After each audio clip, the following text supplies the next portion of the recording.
Punjabi radio USA सुन रहे सारे ਸਰੋਤਿਆਂ ਨੂੰ ਬਲਵਿੰਦਰ ਕੌਰ ਵੱਲੋਂ ਪਿਆਰ ਭਰੀ ਸਤਿ ਸ਼੍ਰੀ ਅਕਾਲ। ਸਰੋਤਿਓ ਪ੍ਰੋਗਰਾਮ ਖਬਰ ਤੇ ਨਜ਼ਰ ਪ੍ਰੋਗਰਾਮ ਦੇ ਵਿੱਚ ਸਾਡੇ ਨਾਲ ਹੋਣਗੇ ਬਲਤੇਜ ਬਨ, ਦੱਸਣਗੇ ਭਾਰਤ ਵਿੱਚ ਪੰਜਾਬ ਦੇ ਵਿੱਚ ਕੀ ਕੁਝ ਵਾਪਰਿਆ। ਖਬਰਾਂ ਤੋਂ ਪਹਿਲਾਂ ਧੰਨਵਾਦ ਸਾਡੇ ਸਪਾਂਸਰ ਦਾ ਜਿਨ੍ਹਾਂ ਨੇ ਪ੍ਰੋਗਰਾਮ ਨੂੰ ਸਪਾਂਸਰ ਕੀਤਾ, ਸਭ ਤੱਕ ਪਹੁੰਚਾਇਆ। Khalsa insurance agency San Jose 4082722500।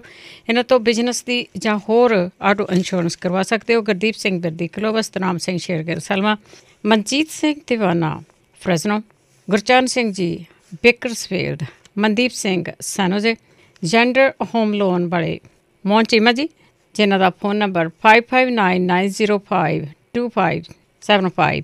ਇਹਨਾਂ ਤੋਂ ਲੋਨ ਕਰਵਾ ਸਕਦੇ ਹੋ ਜਾਂ ਰੀਅਲ ਅਸਟੇਟ ਦੀਆਂ ਲੋੜਾਂ ਪੂਰੀਆਂ ਕਰ ਸਕਦੇ ਹੋ। ਬਹੁਤ ਬਹੁਤ ਇਹਨਾਂ ਦਾ ਧੰਨਵਾਦ। ਪ੍ਰੋਗਰਾਮਾਂ ਨੂੰ ਸਪਾਂਸਰ ਕੀਤਾ। ਸਾਡੇ ਨਾਲ ਜੁੜ ਚੁੱਕੇ ਨੇ ਬਲਤੇਜ ਪੰਨੂ ਜੀ, ਸਤਿ ਸ਼੍ਰੀ ਅਕਾਲ, ਸਵਾਗਤ ਹੈ ਜੀ। ਜੀ ਧੰਨਵਾਦ ਜੀ, ਮਿਹਰਬਾਨੀ। ਅੱਜ ਹੀ ਗੱਲ ਕਰਦੇ ਹਾਂ ਭਾਜਪਾ ਦੇ ਖਿਲਾਫ ਵੈਸਟ ਬੰਗਾਲ ਦੇ ਵਿੱਚ ਵੀ ਕਿਸਾਨ ਡਟੇ।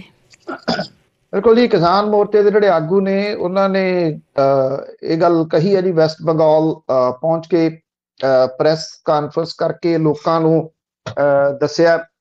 ਪਹਿਲਾਂ ਵੀ ਦੱਸ ਰਹੇ ਹਾਂ ਕਿ ਜਿਹੜਾ ਖੇਤੀ ਕਾਨੂੰਨ ਨੇ ਇਹਨਾਂ ਦਾ ਤਰਜਮਾ ਕਰਕੇ ਉਹਨਾਂ ਦੀ ਲੋਕਲ ਭਾਸ਼ਾ ਦੇ ਵਿੱਚ ਸਾਰੇ ਜਗ੍ਹਾ ਦੇ ਉੱਤੇ ਵੰਡੇ ਜਾ ਰਹੇ ਨੇ ਕਿ ਖੇਤੀ ਦੇ ਵਾਸਤੇ ਕਿਵੇਂ ਇਹ ਖਤਰਨਾਕ ਜਿਹੜੇ ਹੋਣਗੇ। MSP ਦੇ ਬਾਰੇ ਦੇ ਵਿੱਚ ਉਹਨਾਂ ਨੂੰ ਦੱਸਿਆ ਜਾ ਰਿਹਾ, ਕਿਉਂਕਿ ਬੰਗਾਲ ਦੇ ਵਿੱਚ ਵੀ ਬਹੁਤ ਸਾਰੇ ਕਿਸਾਨ ਨੇ ਔਰ ਆਲੂ ਵਗੈਰਾ ਦੀ ਫਸਲ ਬਹੁਤ ਹੁੰਦੀ ਹੈ ਔਰ ਉਹਨਾਂ ਨੂੰ ਕੋਈ MSP ਜਿਹੜੀ ਆ ਆਲੂ ਦੇ ਉੱਤੇ ਨਹੀਂ ਜਿਹੜੀ ਉਹ ਮਿਲਦੀ। ਜਿਹੜੇ ਕਿਸਾਨ ਨੇ ਉਹਨਾਂ ਨੇ ਇਹ ਦੱਸਿਆ ਉੱਥੇ ਕਿ ਕਾਰਪੋਰੇਟ ਘਰਾਣੇ ਜਿਹੜੇ ਨੇ ਉਹ ਬਹੁਤ ਖਤਰਨਾਕ ਨੇ ਕਿਸਾਨਾਂ ਦੇ ਵਾਸਤੇ, ਮੰਡੀਆਂ ਤਬਾਹ ਹੋ ਜਾਣਗੀਆਂ। ਉਹਨਾਂ ਨੇ ਕਿਸਾਨਾਂ ਨੂੰ ਉੱਥੇ ਦੱਸਣ ਦੀ ਕੋਸ਼ਿਸ਼ ਕੀਤੀ ਕਿ ਜਿਹੜੀਆਂ ਮੰਡੀਆਂ 'ਚ ਤੁਸੀਂ ਅੱਜ ਜਾ ਰਹੇ ਹੋ ਇਹ ਮੰਡੀਆਂ ਤੁਹਾਡੇ ਕੋਲੇ ਰਹਿਣੀਆਂ ਨਹੀਂ। ਔਰ ਇਹਦਾ ਬੰਗਾਲੀ ਜਿਹੜਾ ਤਰਜਮਾ ਸੀਗਾ ਉਹ ਵੀ ਜਾਰੀ ਕੀਤਾ ਗਿਆ। ਔਰ ਹਰ ਵਿਧਾਨ ਸਭਾ ਹਲਕੇ ਦੇ ਵਿੱਚ ਇੱਕ ਜਿਹੜੀ ਗੱਡੀ ਆ ਉਹ ਗਈ ਆ। 294 ਵਿਧਾਨ ਸਭਾ ਹਲਕਿਆਂ ਦੇ ਵਿੱਚ ਇਸ ਮੈਟਰ ਨੂੰ ਵੰਡਿਆ ਜਿਹੜਾ ਜੀ ਉਹ ਜਾ ਰਿਹਾ।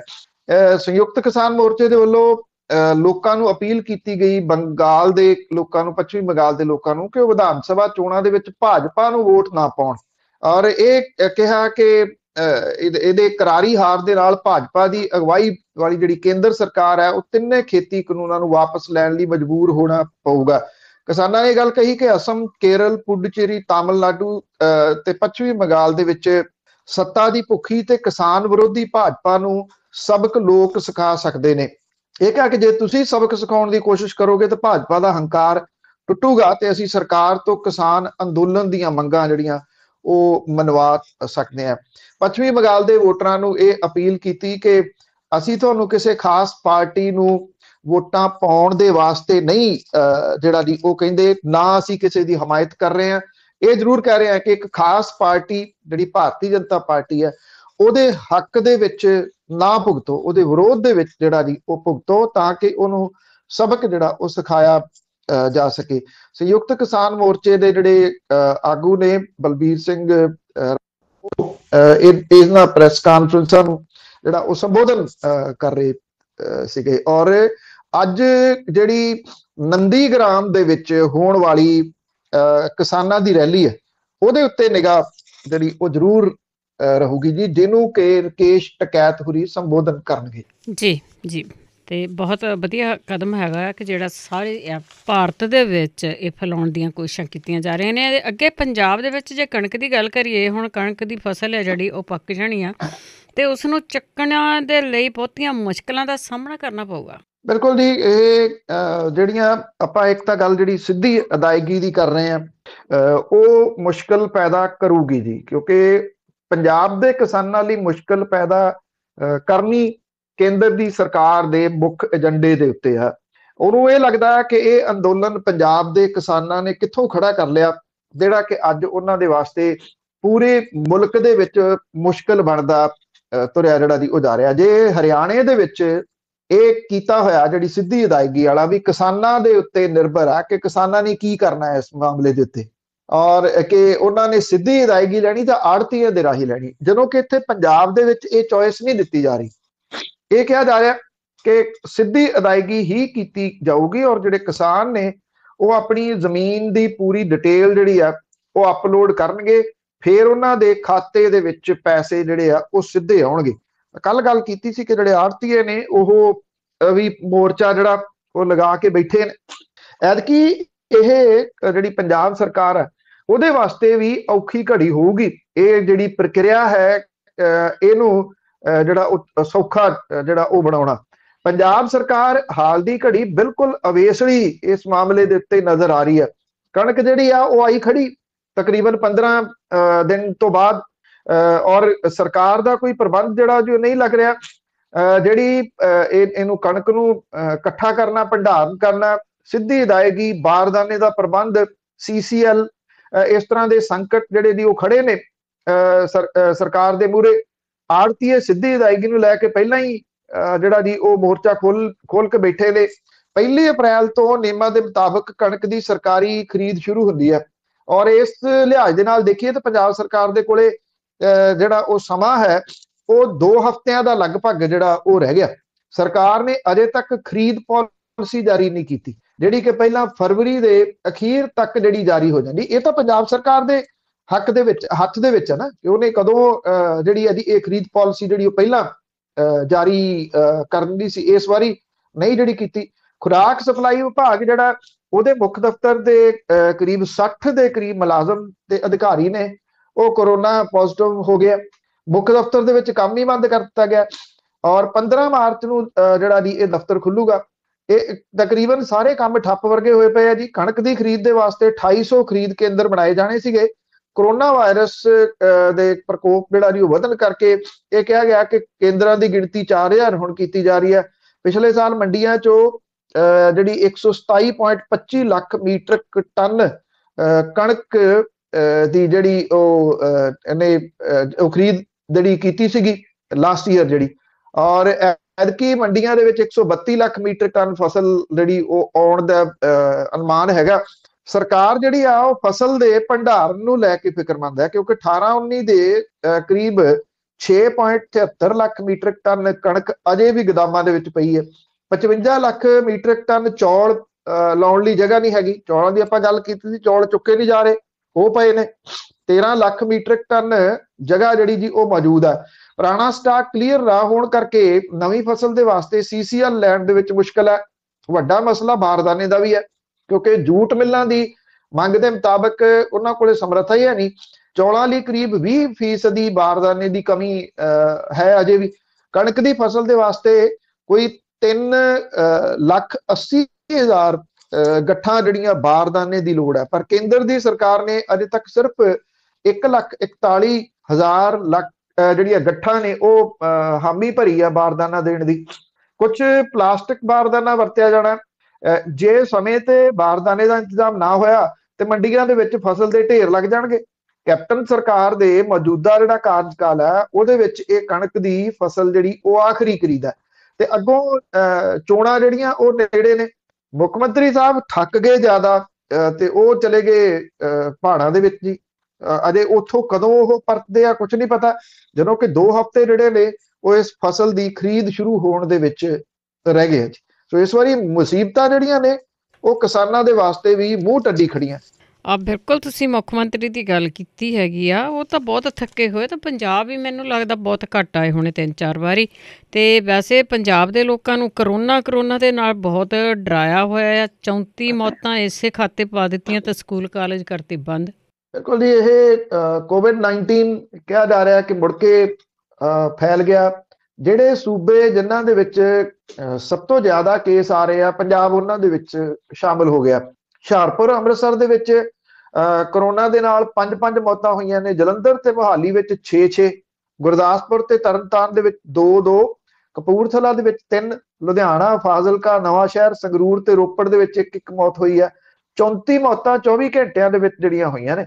ਜੇ ਆਪਾਂ ਐਵਰੇਜ ਲਾਈਏ ਜਿੱਦਾਂ ਖੇਤਰਫਲ ਦੇ ਹਿਸਾਬ ਦੇ ਨਾਲ ਪੰਜਾਬ ਦੇ ਵਿੱਚ, ਤੇ ਇਹ ਮੌਤਾਂ ਬਹੁਤ ਜ਼ਿਆਦਾ ਜਿਹੜੀਆਂ ਉਹ ਹੈ ਨੇ ਜੀ। ਜਿਹੜਾ ਮੌਤ ਅੰਕੜਾ ਉਹ ਪੰਜਾਬ ਦੇ ਵਿੱਚ ਕਦੀ ਵੀ ਘੱਟ ਨਹੀਂ ਹੋਇਆ। ਜਦੋਂ ਪਹਿਲਾਂ ਫੈਲਿਆ ਸੀ ਉਸ ਵੇਲੇ ਵੀ, ਅੱਜ ਵੀ ਉਹੀ ਜਿਹੜਾ ਜੀ ਉਹ ਹਾਲਾਤ ਹੈ। 24 ਘੰਟਿਆਂ 'ਚ 1414 ਨਵੇਂ ਕੇਸ ਜਿਹੜੇ ਜੀ ਉਹ ਸਾਹਮਣੇ ਆਏ ਆ। ਸਭ ਤੋਂ ਵੱਧ 194 ਮੁਹਾਲੀ 'ਚ, ਹੁਸ਼ਿਆਰਪੁਰ ਦੇ ਵਿੱਚ 188, ਅੰਮ੍ਰਿਤਸਰ 'ਚ 112, ਲੁਧਿਆਣੇ 'ਚ 133, ਕਪੂਰਥਲੇ ਦੇ ਵਿੱਚ 109। ਕੇਸ ਸਾਹਮਣੇ ਆਏ ਆ। ਪੰਜਾਬ ਦੇ ਵਿੱਚ ਜਿਉਂ ਸ਼ੁਰੂ ਹੋਇਆ ਉਦੋਂ ਤੋਂ ਲੈ ਕੇ ਹੁਣ ਤੱਕ 1,94,753 ਕੇਸ ਜਿਹੜੇ ਉਹ ਆਏ, ਔਰ ਇਹ ਚੋਂ 1,78,271 ਬੰਦੇ ਉਹ ਠੀਕ ਵੀ ਹੋਏ। 10,452 ਜਿਹੜੇ ਨੇ ਉਹ ਐਕਟਿਵ ਕੇਸ ਦੱਸੇ ਗਏ ਆ। ਪੰਜਾਬ ਦੇ ਵਿੱਚ ਕਰੋਨਾ ਦੇ ਨਾਲ ਹੁਣ ਤੱਕ 6,030 ਮੌਤਾਂ ਜਿਹੜੀਆਂ ਉਹ ਹੋਈਆਂ ਨੇ। ਕੇਂਦਰ ਦੀ ਸਰਕਾਰ ਨੇ ਦੇਸ਼ ਦੇ ਜਿਹੜੇ ਸੂਬੇ ਨੇ ਉਹਨਾਂ ਦੇ ਵਿੱਚ ਸਣੇ ਪੰਜਾਬ ਦੇ ਆਪਣੀਆਂ ਟੀਮਾਂ ਭੇਜੀਆਂ ਨੇ, ਜਿਹੜੀ ਕਿ ਸਥਿਤੀ ਦੇ ਉੱਤੇ ਨਜ਼ਰ ਰੱਖ ਰਹੀਆਂ ਨੇ। ਔਰ ਪੰਜਾਬ ਦੇ ਜਿਹੜੇ ਖਜ਼ਾਨਾ ਮੰਤਰੀ ਨੇ ਮਨਪ੍ਰੀਤ ਸਿੰਘ ਬਾਦਲ, ਉਹਨਾਂ ਨੇ ਕਹਿਤਾ ਕਿ ਮੈਨੂੰ ਵੀ ਕਰੋਨਾ ਹੋਇਆ ਤੇ ਉਹਨਾਂ ਦੀ ਰਿਪੋਰਟ ਪੋਜ਼ਿਟਿਵ ਹੈ। ਆਪਣੇ ਆਪ ਨੂੰ ਉਹਨਾਂ ਨੇ ਕੁਆਰੰਟਾਈਨ ਜਿਹੜਾ ਜੀ ਉਹ ਕਰ ਲਿਆ। ਜਦੋਂ ਬਜਟ ਪੇਸ਼ ਕੀਤਾ ਉਸ ਦਿਨ ਉਹਨਾਂ ਨੇ ਕਰੀਬ 12 ਦੇ ਕਰੀਬ ਜਿਹੜੇ ਚੈਨਲਾਂ ਵਾਲਿਆਂ ਨੂੰ ਇੰਟਰਵਿਊ ਦਿੱਤੀਆਂ ਮਨਪ੍ਰੀਤ ਸਿੰਘ ਬਾਦਲ ਹੋਰਾਂ ਨੇ। ਔਰ ਉਹਨਾਂ ਪੱਤਰਕਾਰਾਂ ਦਾ ਕੀ ਬਣਿਆ ਜੀ, ਜਿਹੜੇ ਉਹ ਇੰਟਰਵਿਊ ਕਰਕੇ ਆਏ ਸੀ ਮਨਪ੍ਰੀਤ ਬਾਦਲ ਦੀ। ਜਦੋਂ ਇਹ ਸਕੂਲ ਤੇ ਕਾਲਜ ਜਿਹੜੇ ਉਹ ਖੋਲਣੇ ਸੀਗੇ, ਉਦੋਂ ਇਹਨਾਂ ਦਾ ਜਿਹੜਾ ਜੀ ਉਹ ਪਰਪਸ ਇਹ ਸੀਗਾ ਵੀ ਕਿਸੇ ਤਰੀਕੇ ਦੇ ਨਾਲ ਜਿਹੜੇ ਮਾਪੇ ਬੱਚਿਆਂ ਸਣੇ ਸਰਹੱਦਾਂ ਤੇ ਬੈਠੇ ਆ ਉਹਨਾਂ ਨੂੰ ਵਾਪਸ ਸੱਦਣ ਦਾ ਚੰਗਾ ਜੁਗਾੜ ਹੈ। ਇਹਨਾਂ ਨੇ ਸਕੂਲ ਕਾਲਜ ਜਿਹੜੇ ਜੀ ਉਦੋਂ ਤੱਤਪੜੱਥੀ ਖੋਲੇ ਕਾਹਲੀ ਦੇ ਨਾਲ, ਸਾਰੇ ਸੂਬਿਆਂ ਤੋਂ ਪਹਿਲਾਂ। ਹੁਣ ਕੱਲ ਦੇ ਜਿਹੜੇ ਜੀ ਫੇਰ ਉੱਥੇ ਛੁੱਟੀਆਂ ਕਰ ਦਿੱਤੀਆਂ ਸਕੂਲਾਂ ਕਾਲਜਾਂ ਦੇ ਵਿੱਚ। ਇਹ ਕਿਹਾ ਗਿਆ ਕਿ 31 ਮਾਰਚ ਤੱਕ ਬੰਦ ਰਹਿਣਗੇ ਤੇ ਜਿਹੜੀ ਡੇਟ ਸ਼ੀਟ ਹੈ ਐਗਜ਼ਾਮ ਦੀ ਸਕੂਲਾਂ ਦੀ ਉਹ ਉਸੇ ਤਰੀਕੇ ਦੇ ਨਾਲ ਰਹੂਗੀ। ਆਨਲਾਈਨ ਪੇਪਰ ਜਿਹੜੇ ਆ ਉਹ ਹੋਣਗੇ। ਹੁਣ ਇਸ ਪਾਸੇ ਵੱਲ ਨੂੰ ਤੁਰ ਪਏ। ਜਦੋਂ ਨਗਰ ਨਿਗਮ ਦੀਆਂ ਚੋਣਾਂ ਕਰਵਾਉਣੀਆਂ ਸੀ ਉਦੋਂ ਵੀ ਕਿਹਾ ਗਿਆ ਸੀ ਕਿ ਇਹਨਾਂ ਨੂੰ ਅੱਗੇ ਟਾਲ ਦਿਓ, ਉਹ ਕਰਵਾਈਆਂ ਗਈਆਂ। ਉਸ ਟਾਈਮ ਕੋਈ ਕਰੋਨਾ ਨਹੀਂ ਆਇਆ। ਜਦੋਂ ਉਹ ਚੋਣਾਂ ਜਿਹੜੀਆਂ ਹੋ ਕੇ ਹਟੀਆਂ ਨੇ ਉਸ ਤੋਂ ਫੌਰਨ ਬਾਅਦ ਕਰੋਨਾ ਜਿਹੜਾ ਸੀਗਾ ਜੀ ਉਹ ਫੇਰ ਇੱਥੇ ਪੰਜਾਬ ਦੇ ਵਿੱਚ ਆਉਣਾ ਸ਼ੁਰੂ ਹੋ ਗਿਆ। ਪੰਜਾਬ ਦੇ ਕੋਈ ਅੱਧੀ ਦਰਜਨ ਦੇ ਕਰੀਬ ਜ਼ਿਲ੍ਹੇ ਨੇ ਜਿਨ੍ਹਾਂ ਦੇ ਵਿੱਚ ਰਾਤ ਦਾ ਕਰਫਿਊ ਜਿਹੜਾ ਉਹ ਲਾਇਆ ਗਿਆ। ਇਹ ਰਾਤ ਦਾ ਕਰਫਿਊ ਰਾਤ 11 ਵਜੇ ਤੋਂ ਲੈ ਕੇ ਸਵੇਰੇ 5 ਵਜੇ ਤੱਕ ਹੁੰਦਾ। ਇਹ ਥੋੜੀ ਜਿਹੀ ਸਮਝ ਤੋਂ ਪਰੇ ਵਾਲੀ ਗੱਲ ਹੈ ਕਿ ਰਾਤ 11 ਵਜੇ ਤੋਂ ਲੈ ਕੇ ਸਵੇਰੇ 5 ਵਜੇ ਤੱਕ ਜਿਹੜਾ ਕਰਫਿਊ ਲੱਗਦਾ ਉਹਦਾ ਪਰਪਸ ਕੀ ਆ, ਉਹਦੇ ਨਾਲ ਕਰੋਨਾ ਜਿਹੜਾ ਜੀ ਉਹ ਕਿਵੇਂ ਰੁਕ ਸਕਦਾ। ਕਿਉਂਕਿ ਪੰਜਾਬ ਉਹਨਾਂ ਸੂਬਿਆਂ ਦੇ ਵਿੱਚ ਸ਼ਾਮਲ ਨਹੀਂ ਗਾ ਜਿੱਥੇ ਕਿ ਆਪਾਂ ਇਹ ਕਹੀਏ ਕਿ ਨਾਈਟ ਲਾਈਫ ਜਿਹੜੀ ਆ ਜੀ ਉਹ ਬਹੁਤ ਐਕਟਿਵ ਹੈ। ਜਿਹੜੇ ਮੈਟਰੋ ਸਿਟੀਜ਼ ਨੇ ਉੱਥੇ ਤਾਂ ਇਹ ਮੰਨਿਆ ਜਾ ਸਕਦਾ ਹੈ ਕਿ ਦੇਰ ਰਾਤ ਤੱਕ ਲੋਕ ਪਾਰਟੀਆਂ ਵਗੈਰਾ ਕਰਦੇ ਆ, ਉੱਥੇ ਰੋਕਣ ਦੇ ਵਾਸਤੇ ਇਹ ਰਾਤ ਦਾ ਕਰਫਿਊ ਹੋ ਸਕਦਾ ਹੈ। ਪੰਜਾਬ ਦੇ ਕਿਹੜੇ ਸ਼ਹਿਰਾਂ ਦੇ ਵਿੱਚ ਆ ਜਿਹੜੇ ਕੁਝ ਜੂਏਖਾਨੇ ਨੇ, ਜਿਹੜੇ ਸਰਕਾਰ ਦੇ ਜਿਹੜੇ ਬੰਦੇ ਨੇ ਕੁਝ ਉਹਨਾਂ ਦੀ ਜਿਹੜਾ ਸਰਪ੍ਰਸਤੀ ਦੇ ਹੇਠ ਚੱਲਦੇ ਨੇ, ਉਹਨਾਂ ਨੂੰ ਛੱਡ ਕੇ ਅਦਰਵਾਈਜ਼ ਤਾਂ ਪੰਜਾਬ ਦੇ ਵਿੱਚ ਕਿਸੇ ਜਗ੍ਹਾ ਵੀ ਨਾਈਟ ਲਾਈਫ ਜਿਹੜੀ ਆ ਜੀ ਉਹ ਨਹੀਂ ਹੈਗੀ। ਇਹ ਰਾਤ ਵਾਲਾ ਕਰਫਿਊ ਜਿਹੜਾ ਉਹ ਸਮਝ ਤੋਂ ਪਰੇ ਹੈ। ਬਲਤੇਜ ਪਰ ਲੋਕਾਂ ਨੂੰ ਸਮਝਣਾ ਪਊਗਾ। ਕੋਈ ਪਤਾ ਨਹੀਂ ਸਰਕਾਰਾਂ ਕੀ ਢੋਆ ਢੁਆਈ ਕਰਦੀਆਂ ਰਾਤਾਂ ਨੂੰ ਲੋਕਾਂ ਨੂੰ ਇਹ ਡਰ ਦੇ ਕੇ। ਅੱਗੇ ਜੀਓ ਸਿਮ ਦੀ ਆਪਾਂ ਗੱਲ ਕੀਤੀ ਸੀਗੀ ਕਿ ਉਹ ਪਾਵਰਕਾਮ ਦਾ ਤੇ ਉਹਨਾਂ ਦੇ ਜਿਹੜੇ ਵਰਕਰ ਆ ਉਹਨਾਂ ਦਾ ਚੱਲ ਰਿਹਾ ਰੇਟਕਾ। ਇਹ ਜਿਹੜੇ ਪਾਵਰਕਾਮ ਦੇ ਮੁਲਾਜ਼ਮ ਨੇ ਉਹਨਾਂ ਨੇ ਇਹ ਗੱਲ ਫੇਰ ਇੱਕ ਵਾਰੀ ਜਿਹੜੀ ਆ ਜੀ ਕਹੀ ਆ ਕਿ ਅਗਲੇ ਜਿਹੜਾ ਵਿੱਤੀ ਸਾਲ ਤੋਂ 1 ਅਪ੍ਰੈਲ ਤੋਂ ਜਿਹੜੇ ਜੀਓ ਦੇ ਮੋਬਾਈਲ ਸਿਮ ਦਿੱਤੇ ਜਾ ਰਹੇ ਆ ਉਹ ਪਹਿਲਾਂ ਦੀ ਤਰੀਕੇ ਦੇ ਨਾਲ ਸਰਕਾਰ ਦੇ ਵੱਲੋਂ ਜਿਹੜੀ ਆ ਜੀ ਉਹ ਖੜੀ ਆ। ਹਾਲਾਂਕਿ ਕੁਝ ਮੰਤਰੀਆਂ ਨੇ ਇਹ ਗੱਲ ਕਹੀ ਸਾਨੂੰ ਇਹਦੇ ਬਾਰੇ ਕੋਈ ਜਾਣਕਾਰੀ ਨਹੀਂ ਗੀ, ਇਹ ਵਿਭਾਗ ਨੇ। ਹੁਣ ਵਿਭਾਗ ਜਿਹੜਾ ਪਾਵਰਕਾਮ ਹੈ ਉਹ ਸਿੱਧਾ ਫੈਸਲਾ ਥੋੜੀ ਲੈ ਸਕਦਾ ਸਰਕਾਰਾਂ ਤੋਂ ਬਿਨਾਂ। ਇਹ ਤਾਂ ਭੋਰਾ ਵੀ ਇੱਕ ਚੀਜ਼ ਵੀ ਜਿਹੜੀ ਹੈ ਜੀ ਇੱਧਰ ਉੱਧਰ ਨਹੀਂ ਕੀਤੀ ਜਾ ਸਕਦੀ, ਇਹ ਸਭ ਨੂੰ ਪਤਾ। ਪਾਵਰਕਾਮ ਦੇ ਜਿਹੜੇ ਸੂਤਰ ਨੇ ਉਹ ਕਹਿੰਦੇ ਨੇ ਕਿ ਬਿਜਲੀ ਵਿਭਾਗ ਸਿੱਧਾ ਮੁੱਖ ਮੰਤਰੀ ਕੈਪਟਨ ਅਮਰਿੰਦਰ ਸਿੰਘ ਹੋਰਾਂ ਦੇ ਕੋਲ ਹੋਣ ਤੇ ਭਖਿਆ ਮਾਮਲਾ ਹਾਲੇ ਤੱਕ ਮੁੱਖ ਮੰਤਰੀ ਦੀ ਮੇਜ਼ ਦੇ ਉੱਤੇ ਵਿਚਾਰ ਚਰਚਾ ਲਈ ਨਹੀਂ ਅਪੜਿਆ। ਹੁਣ ਕਿਉਂਕਿ ਮੇਜ਼ ਜਿਹੜਾ ਜੀ ਉਹ ਪਿਆ ਇੱਥੇ ਚੰਡੀਗੜ੍ਹ ਤੋਂ ਆਪ ਹੈ ਨਹੀਂ ਇੱਥੇ। ਖੇਤੀ ਕਾਨੂੰਨਾਂ ਨੂੰ ਲੈ ਕੇ ਪੰਜਾਬ ਦੇ ਵਿੱਚ ਕੇਂਦਰ ਸਰਕਾਰ ਤੇ ਰਿਲਾਇੰਸ ਕੰਪਨੀ ਦੇ ਵਿਰੁੱਧ ਸੰਘਰਸ਼ ਜਿਹੜਾ ਜੀ ਉਹ ਚੱਲ ਰਿਹਾ।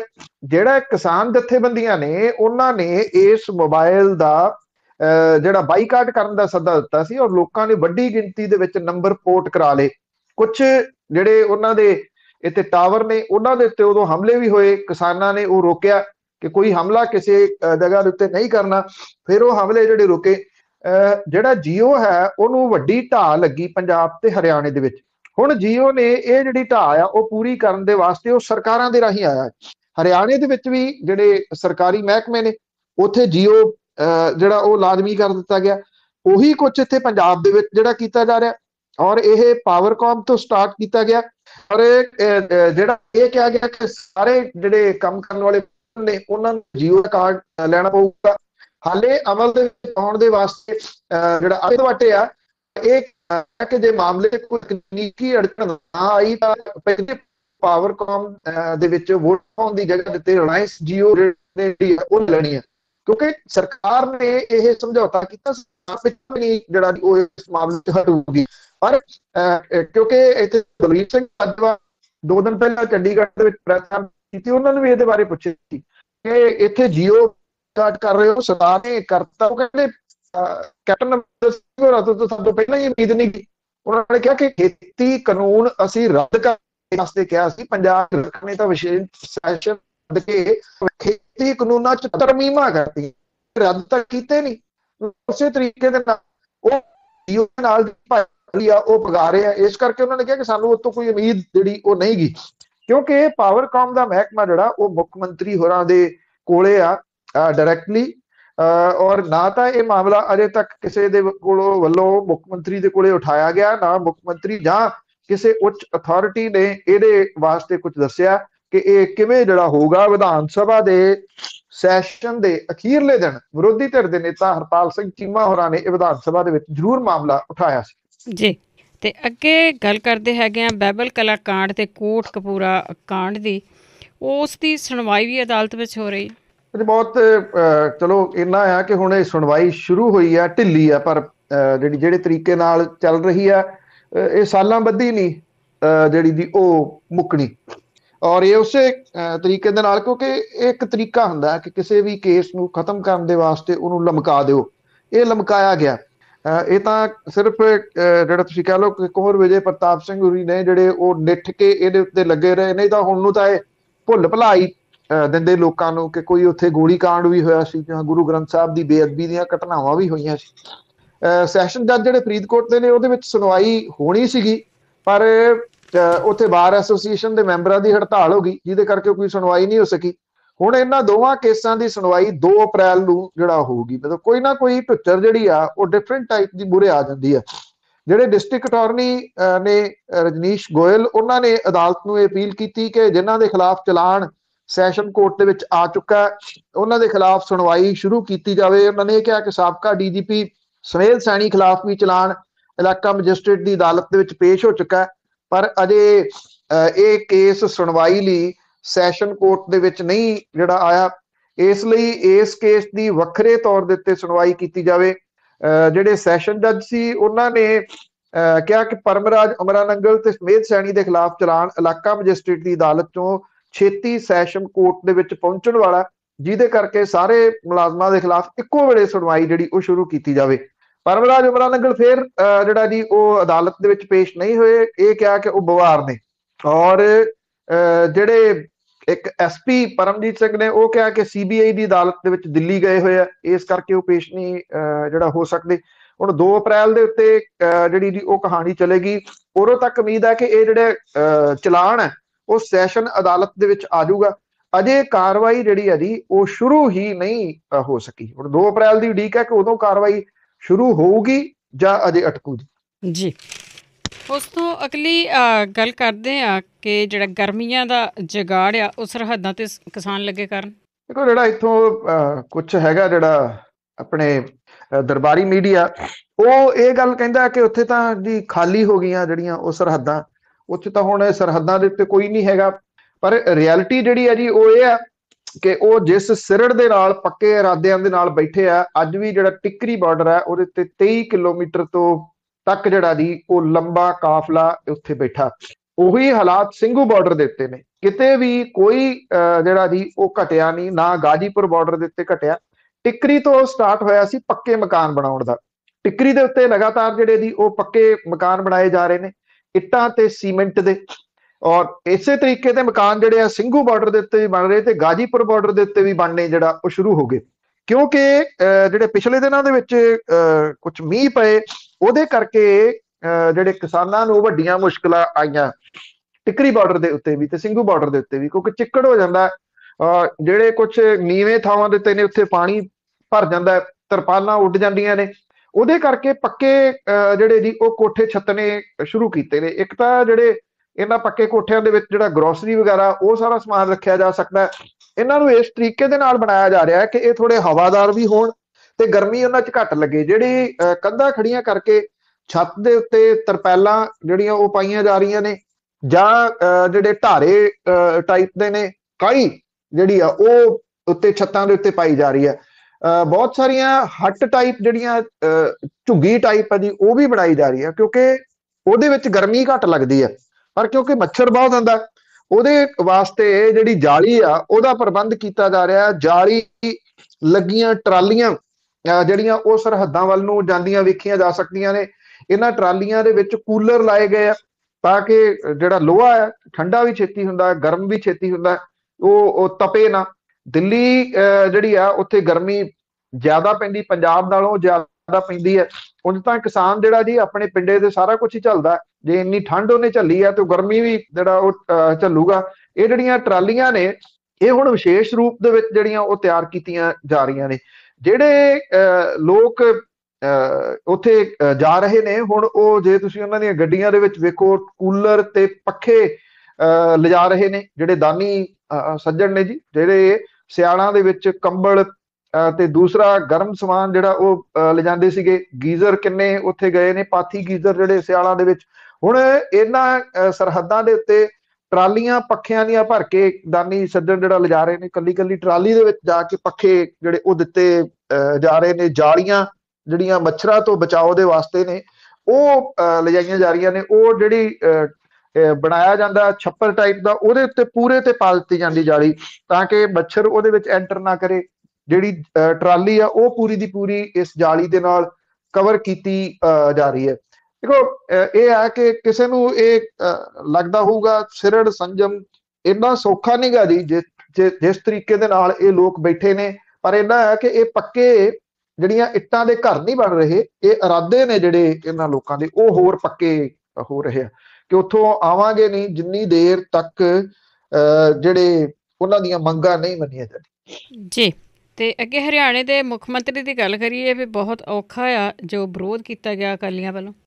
ਜਿਹੜਾ ਇਹ ਅਕਾਲੀ ਦਲ ਦੇ MLAs ਨੇ ਜਿਹੜਾ ਵਿਰੋਧ ਕੀਤਾ ਸੀਗਾ, ਇਹਦੇ ਵਿੱਚ ਇਹ ਕਿਹਾ ਜਾ ਰਿਹਾ ਕਿ ਸੁਰੱਖਿਆ ਦੇ ਵਿੱਚ ਲਾਪਰਵਾਹੀ ਵਰਤਣ ਵਾਲੇ ਜਿਹੜੇ ਪੁਲਿਸ ਵਾਲੇ ਆ ਉਹਨਾਂ ਦੇ ਉੱਤੇ ਵੀ ਕਾਰਵਾਈ ਹੋ ਸਕਦੀ ਹੈ।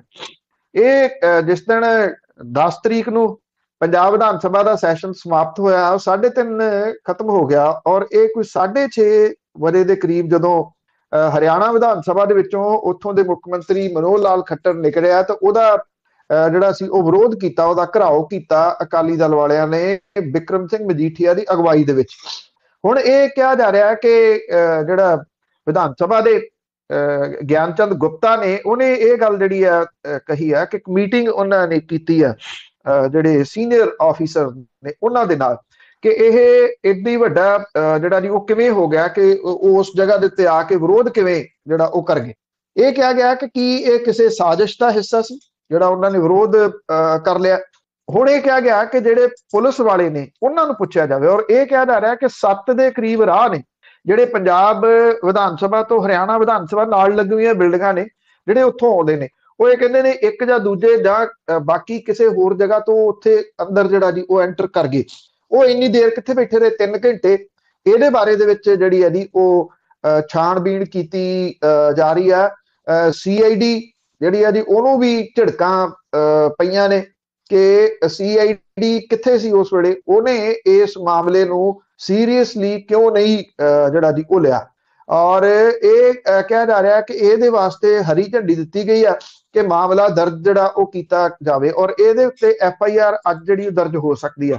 ਜਿਹੜੇ ਅਕਾਲੀ ਦਲ ਵਾਲੇ ਨੇ ਉਹ ਕਹਿੰਦੇ ਨੇ ਕਿ ਅਸੀਂ FIR ਤੋਂ ਨਹੀਂ ਡਰਦੇ, ਗਾਂ ਅਗਲੀ ਵਾਰੀ ਲੋੜ ਪਈ ਤੇ ਅਸੀਂ ਫੇਰ ਦੁਬਾਰਾ ਵਿਰੋਧ ਜਿਹੜਾ ਉਹ ਹਰਿਆਣੇ ਦੇ ਮੁੱਖ ਮੰਤਰੀ ਦਾ ਕਰਾਂਗੇ। ਉਹ ਇਹ ਕਹਿੰਦੇ ਆ ਕਿ ਅਸੀਂ ਕਿਸਾਨਾਂ ਦੇ ਉੱਤੇ ਹਰਿਆਣੇ ਦੀ ਸਰਕਾਰ ਨੇ ਜ਼ੁਲਮ ਕੀਤਾ, ਨੌਦੀਪ ਕੌਰ ਤੇ ਸ਼ਿਵ ਕੁਮਾਰ ਵਾਲਾ ਮਾਮਲਾ ਅਸੀਂ ਉਠਾਇਆ, ਜਿਹਦੇ ਕਰਕੇ ਉਹ ਕਹਿੰਦੇ ਕਿ ਅਸੀਂ ਹਰਿਆਣੇ ਦੇ ਮੁੱਖ ਮੰਤਰੀ ਦਾ ਵਿਰੋਧ ਜਿਹੜਾ ਉਹ ਕੀਤਾ। ਤੋ ਇਹ ਜਿਹੜਾ ਮਾਮਲਾ ਇਹ ਆਉਂਦੇ ਦਿਨਾਂ ਦੇ ਦੌਰਾਨ ਹੋਰ ਜਿਹੜਾ ਉਹ ਭਖ ਸਕਦਾ ਜੀ। ਔਰ ਨਾਲ ਵੋਟਾਂ ਵੀ ਆਈ ਜਾਂਦੀਆਂ ਤਾਂ ਪਖਣਾ ਹੀ ਆ। ਤੇ ਅੱਗੇ ਗੱਲ ਕਰਦੇ ਹਾਂ ਪਟਿਆਲਾ ਦੇ ਹਸਪੀਟਲ ਨੇ। ਵੈਸੇ ਤਾਂ ਇੱਥੇ ਦੇ ਹਸਪੀਟਲ ਤੇ ਡਾਕਟਰ ਕੈਂਚੀਆਂ ਵੀ ਵਿੱਚ ਰਹਿਣ ਦਿੰਦੇ ਆ। ਇੱਕ ਗਲਤ ਰਿਪੋਰਟ ਦੇ ਦਿੱਤੀ ਕਿਸੇ ਲੇਡੀ ਦੀ ਤੇ ਉਸਨੇ 1 ਕਰੋੜ ਦਾ ਹਰਜਾਨਾ ਠੋਕਿਆ। ਹੁਣ ਇਹ TB ਹਸਪੀਟਲ ਹੈ ਪਟਿਆਲੇ ਦਾ ਔਰ ਲੁਧਿਆਣੇ ਦੀ ਇਹ ਰਹਿਣ ਵਾਲੀ ਔਰਤ ਸੀਗੀ ਜਿਹਨੇ 1 ਕਰੋੜ ਰੁਪਏ ਦਾ ਮਾਣਹਾਨੀ ਦਾ ਨੋਟਿਸ ਜਿਹੜਾ ਜੀ ਉਹ ਹਸਪੀਟਲ ਨੂੰ ਭੇਜਿਆ। ਇਹ ਔਰਤ ਇਹ ਕਹਿੰਦੀ ਆ ਕਿ ਉਹ ਇੱਥੋਂ ਆਪਣਾ ਇਲਾਜ ਕਰਵਾ ਰਹੀ ਸੀ, ਉਹਦੀ ਟੈਸਟ ਰਿਪੋਰਟ ਦੇ ਵਿੱਚ ਉਹਨੂੰ HIV ਪੋਜ਼ਿਟਿਵ ਜਿਹੜਾ ਜੀ ਉਹ ਦੱਸ ਦਿੱਤਾ ਗਿਆ। ਜਦੋਂ ਕਿ ਉਹਨੇ ਦੂਜੇ ਸਰਕਾਰੀ ਹਸਪੀਟਲ ਦੇ ਵਿੱਚੋਂ ਟੈਸਟ ਕਰਵਾਇਆ ਤਾਂ ਇਹ ਰਿਪੋਰਟ ਜਿਹੜੀ ਸੀ ਉਹ ਨੈਗੇਟਿਵ ਆਈ। ਉਸ ਤੋਂ ਬਾਅਦ ਉਹ ਔਰਤ ਇਹ ਕਹਿੰਦੀ ਆ ਕਿ ਉਹ ਦਿਮਾਗੀ ਤੌਰ ਦੇ ਉੱਤੇ, ਔਰ ਇਹ ਕਿਉਂਕਿ ਬਿਮਾਰੀ ਇਸ ਤਰ੍ਹਾਂ ਦੀ ਹੈ ਕਿ ਜਿਹੜੀ ਸੁਸਾਇਟੀ ਹੈ ਉਹ ਇਹ ਨਹੀਂ ਦੇਖਦੀ ਕਿ ਇਸ ਬਿਮਾਰੀ ਦੇ ਲੱਗਣ ਦੇ ਪਿੱਛੇ ਕੀ ਕਾਰਨ ਜਿਹੜਾ ਜੀ ਉਹ ਹੋ ਸਕਦਾ। ਜਿਹੜੇ ਕਾਰਨ ਉਹਦੇ ਇੱਕਦਮ ਦਿਮਾਗ ਚ ਆਉਂਦੇ ਨੇ ਉਹਨੂੰ ਸਮਾਜ ਜਿਹੜਾ ਉਹ ਇੱਕ ਕਿਸਮ ਦੇ ਨਾਲ ਤੁਸੀਂ ਕਹ ਲਓ ਕਿ ਉਹਨੂੰ ਚਰਿੱਤਰਹੀਣ ਜਿਹੜਾ ਉਹ ਬਣਾ ਦਿੰਦਾ। ਹਸਪਤਾਲ ਜਿਹੜਾ ਪ੍ਰਬੰਧਨ ਆ ਉਹ ਇਹ ਕਹਿੰਦਾ ਕਿ ਗਲਤੀ ਦੀ ਗੁੰਜਾਇਸ਼ ਕੋਈ ਨਹੀਂ ਸੀ ਇੱਥੇ ਜਿਹੜਾ ਜੀ। ਔਰ ਇਹ TB ਹਸਪੀਟਲ ਦੇ ਵਿੱਚ ਇਲਾਜ ਕਰਵਾ ਰਹੀ ਔਰਤ ਸੀਗੀ, ਉਹਨੇ ਇਹ ਕਿਹਾ ਕਿ ਹਸਪੀਟਲ ਦੀ ਟੈਸਟਿੰਗ ਲੈਬ ਦੇ ਵਿੱਚ ਡਾਕਟਰ ਦੇ ਵੱਲੋਂ ਲਿਖੇ ਟੈਸਟ ਕਰਵਾਏ, ਇਹਦੇ ਵਿੱਚ HIV ਪੋਜ਼ਿਟਿਵ ਦੱਸਿਆ ਗਿਆ। ਹਸਪੀਟਲ ਨੇ ਉਹਦਾ ਇਲਾਜ ਕਰਨ ਤੋਂ ਨਾ ਕਰਤੀ। ਉਸ ਤੋਂ ਬਾਅਦ ਉਹਨੇ ਇੱਕ ਸਰਕਾਰੀ ਹੋਰ ਹਸਪੀਟਲ ਤੋਂ ਟੈਸਟ ਕਰਵਾਇਆ ਤਾਂ ਉਹਦੀ ਰਿਪੋਰਟ ਜਿਹੜੀ ਸੀ ਉਹ ਨੈਗੇਟਿਵ ਆਈ। ਇਹ ਔਰਤ ਜਿਹੜੀ ਆ ਜੀ ਉਹ ਕਹਿੰਦੀ ਆ ਕਿ ਕਰਮਚਾਰੀਆਂ ਦੀ ਗਲਤੀ ਦੀ ਵਜ੍ਹਾ ਕਰਕੇ ਉਹਦੀ ਰਿਪੋਰਟ ਜਿਹੜੀ ਸੀ ਉਹ ਪੋਜ਼ਿਟਿਵ ਦੇ ਦਿੱਤੀ, ਜਿਹਦੇ ਕਰਕੇ ਉਹਨੂੰ ਮਾਨਸਿਕ ਪਰੇਸ਼ਾਨੀ ਦਾ ਸਾਹਮਣਾ ਕਰਨਾ ਪਿਆ। ਜਿਹੜਾ TB ਹਸਪੀਟਲ ਆ ਉਹ ਇਹ ਕਹਿੰਦਾ ਕਿ ਅਸੀਂ ਉਹਦੇ ਇਲਾਜ ਦੇ ਵਿੱਚ ਕੋਈ ਕੁਤਾਹੀ ਨਹੀਂ ਵਰਤੀ। ਜਿਹੜਾ ਡਿਪਟੀ ਮੈਡੀਕਲ ਸੁਪਰਿੰਟੈਂਡੈਂਟ ਹੈ ਉਹ ਇਹ ਕਹਿੰਦਾ ਕਿ 23 ਅਕਤੂਬਰ ਨੂੰ ਹਸਪੀਟਲ ਦੇ ਵਿੱਚ ਦਾਖਲ ਹੋਈ ਸੀਗੀ ਔਰਤ ਜਿਹੜੀ, ਤੇ 4 ਨਵੰਬਰ ਨੂੰ ਹਸਪੀਟਲ ਤੋਂ ਉਹਨੂੰ ਛੁੱਟੀ ਲੈ ਕੇ ਉਹ ਚਲੀ ਗਈ ਸੀ। ਇਹਦੇ ਦੌਰਾਨ ਉਹ ਬਿਲਕੁਲ ਠੀਕ ਸੀਗੀ। Punjab state AIDS control society ਦੇ ਨਿਯਮਾਂ ਦੇ ਮੁਤਾਬਕ ਹੀ ਉਹ ਕਹਿੰਦੇ ਕਿ ਅਸੀਂ ਉਹਦਾ ਟੈਸਟ ਕੀਤਾ ਔਰ ਪ੍ਰੋਟੋਕਾਲ ਦੇ ਹਿਸਾਬ ਦੇ ਨਾਲ ਉਹਦੀ ਰਿਪੋਰਟ ਪੋਜ਼ਿਟਿਵ ਆਈ ਸੀਗੀ। ਇਹ ਵੀ ਕਿਹਾ ਕਿ ਜਿਹੜੀ ਔਰਤ ਹੈ ਜੀ ਉਹਨੇ ਨੋਟਿਸ ਦੇ ਵਿੱਚ ਕੋਈ ਦਸਤਾਵੇਜ਼ ਨਹੀਂ ਲਾਏ, ਜਿਹਦੇ ਕਰਕੇ ਇਹ ਨਹੀਂ ਪਤਾ ਲੱਗਿਆ ਕਿ ਉਹਨੇ ਦੂਜਾ ਟੈਸਟ ਜਿਹੜਾ ਜੀ ਉਹ ਕਿੱਥੋਂ ਕਰਵਾਇਆ।